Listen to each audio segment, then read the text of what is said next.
Hello student, welcome to Shri girls classes. मैं फिरत राम और आज आप लोगों को बताने जा रहा हूं मैं एपी के कुछ प्रॉब्लम्स के बारे में। आइए देखते हैं। Question number 1, given L is equal to 28, S is equal to 144 and there are total 9 terms, find A. First we focus, what do you want. हमको क्या चाहिए? हमको चाहिए फाइंड ए, माने फर्स्ट टर्म चाहिए। इसके लिए कंडीशन है एल। एल मीन्स क्या हो गया? Last term. लास्ट टर्म हम क्या करते हैं, क्या लिखते हैं लास्ट टर्म को? L is equal to A plus N minus 1 into T is equal to क्या हो गया? 28। माने हो जाएगा आपके पास A plus n minus 1 into d is equal to 28. This is number 1. Next, s. s means होता है sum of ap. s sum of ap क्या होता है? s is equal to n by 2 twice a plus n minus 1 into d. This is equal to 144. अब हम ध्यान से देखें, यहाँ पर n by 2 twice A plus N minus 1 into D, इसको हम क्या लिख सकते हैं? इसको हम क्या लिख सकते हैं? n by 2 A plus A is equal to 144 and l is equal to क्या है? 28. Yes, n by 2 A plus 28 is equal to 140. फिर इसको हम सॉल्व करेंगे तो क्या आएगा? मल्टीप्लाई करेंगे N A by 2 plus 28 N by 2 is equal to 144. 2 1 जा 2 4 जाए, हो गया N A by 2 plus 14n is equal to 144. इतना करने के बाद फिर आप क्वेश्चन में आगे बढ़िए। And there are total 9 terms, this is number of term means n starting this क्या हो जाएगा? n इज इक्वल टू क्या हो गया? 9. So we put n is equal to 9, तो क्या हो जाएगा? 9a by 2 plus 14 into 9 is equal to 144. अब हो जाएगा 9a बाई 2 प्लस 9 4 जा 36, 9 1 जा 9 3 12 is equal to 144. After then 9a by 2 is equal to 144 minus 126 and 9a by 2 is equal to हो जाएगा ये 14 6 8 and ये हो जाएगा 80. अब हो जाएगा 9a by 2 is 18, या डायरेक्टली हम कर सकते हैं a is equal to 18 into 2 by 9. This is cross product and this is division. 9 1 जा 9 2 जा, a is equal to क्या हो गया आपके पास? 4. This is the required answer. Find a. a का वैल्यू क्या मिल गया? 4. क्या हो गया आपके पास? रिक्वायर्ड आंसर हो गया. Next problem, find the sum of the odd numbers.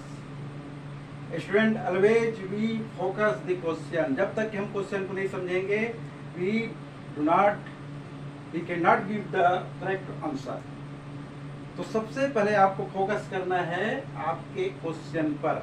ये बहुत ही इंपॉर्टेंट होता है कि हम क्वेश्चन को समझ लें, आफ्टर देन हम उसका सॉल्यूशन निकालें. हमको पूछा है फाइंड द सम. सम पूछा किसका? The odd numbers. कौन सा ऑड नंबर्स? Between 0 and 50. तो फर्स्ट हम देखिए ऑड नंबर क्या होता है. What is odd number? तो हमने नंबर्स के चैप्टर में पढ़ा है. मैं थोड़ा सा आपको जानकारी दे देता हूँ. नंबर्स अपने पास जो होता है ये क्या होता है? मैं बार बार कहता हूँ कि everything has kinds. Numbers is also has kinds. इसके भी प्रकार होते हैं, बहुत सारे प्रकार होते हैं जिसमें मैं बता रहा हूँ आपको। नेचुरल नंबर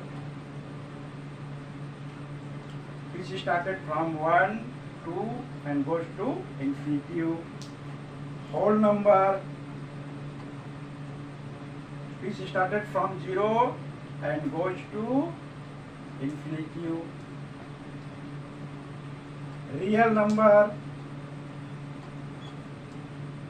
which started, जिसमें जीरो भी रहता है, पॉजिटिव वैल्यू रहता है, this is up to infinity, and -1 -2 -3, this is also remember negative and positive also 0, this is called real number, जिसमें जीरो भी हो, negative value and positive value भी हो, this is infinity and here also infinity. फिर rational number जिसका form होता है p/q, q does not equal to 0, q zero के इक्वल नहीं हो सकता है। आफ्टर देन आपके पास होता है इरेशनल नंबर जिसका फॉर्म p/q के होता है, बट उसमें जो इसे क्या डेसिमल ग्रुप में आता है वो में नहीं आता। ये हो गया आपके पास इरेशनल नंबर। फिर हो गया आपके पास फ्रैक्शन नंबर, जिसमें न्यूमरेटर एंड डिनोमिनेटर होता है।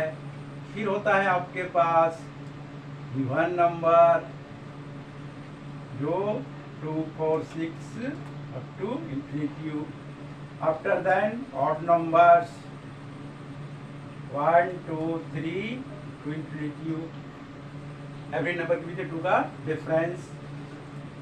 फिर आपके पास हो जाता है डिविजिबल नंबर, जो डिविजिबल हो ऐसा नंबर, जैसे हो गया 3 हो गया, 4 हो गया, 6 हो गया, ऐसा करके जाता है।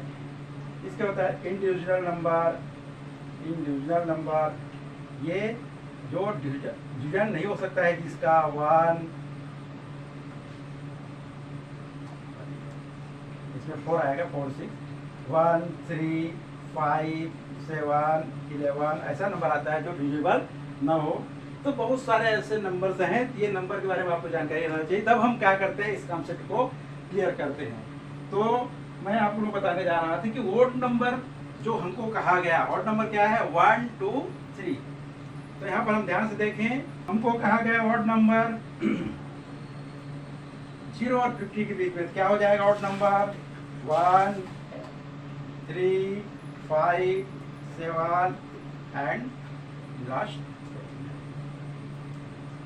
0 एंड 50 के बीच में क्या है वो नंबर 1 3 5 7 लास्ट में 14।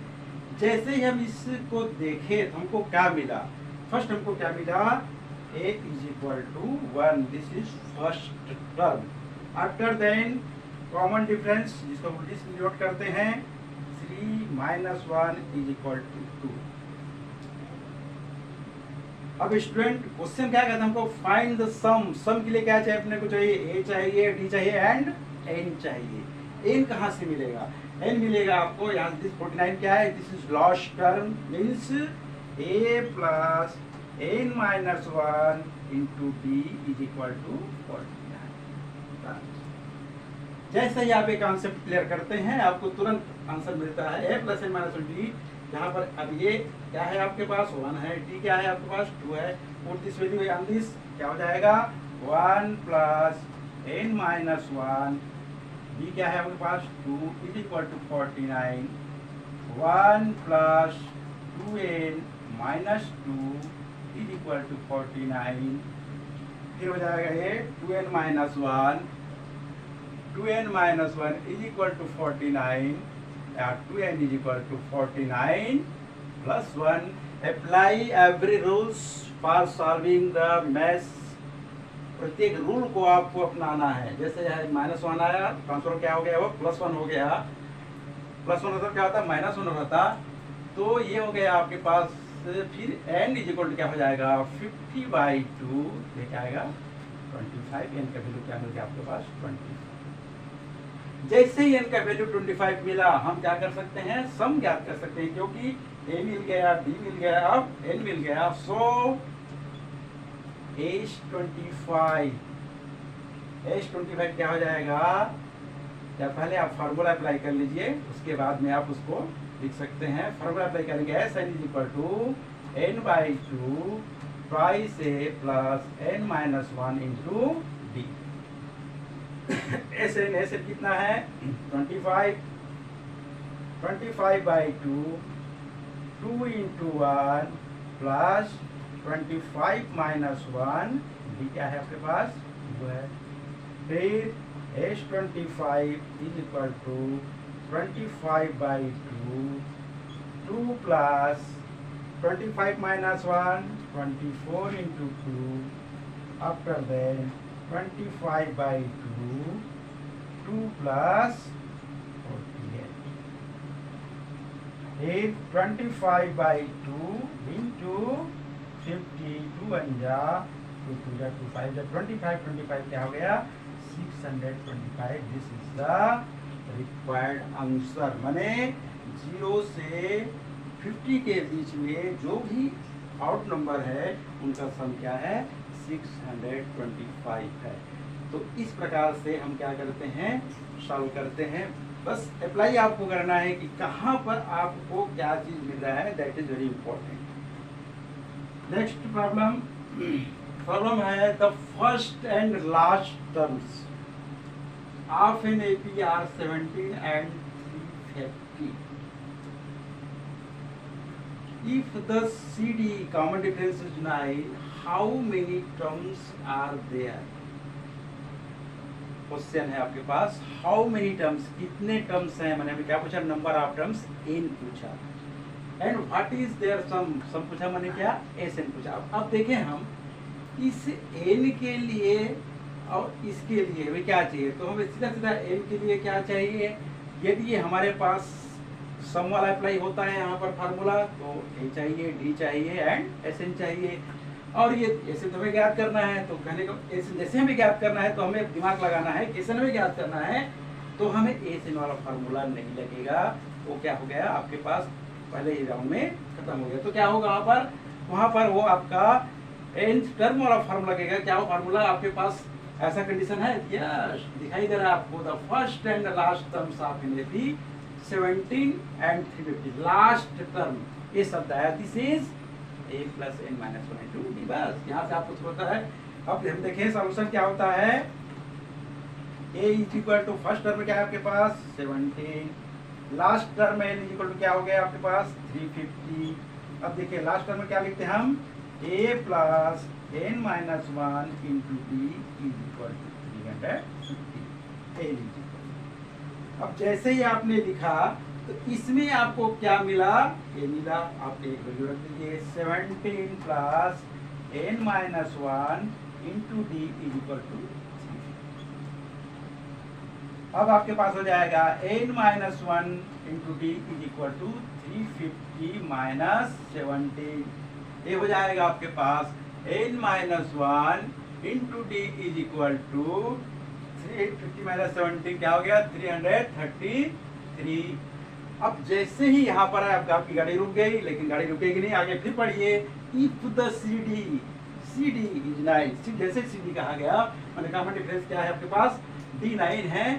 तो D9 है तो क्या करेंगे हम? D का वैल्यू रख देंगे n-1 into 9 is equal to 333।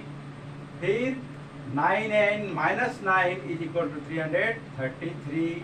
फिर 9n is equal to 333 plus 9 and n is equal to ये हो जाएगा 342 बाई 9, 9 1 जा 9 3 जा एंड कितना हो गया ये आपके पास?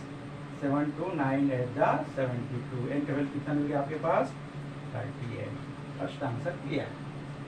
How many terms are there? क्या हो गया? n 38 terms are there. 38 terms है। अब क्या होता है? Find their what is their sum. Sum क्या है यार? फार्मूला लगा दीजिए। SN is equal to n/2 twice A plus n-1 into D।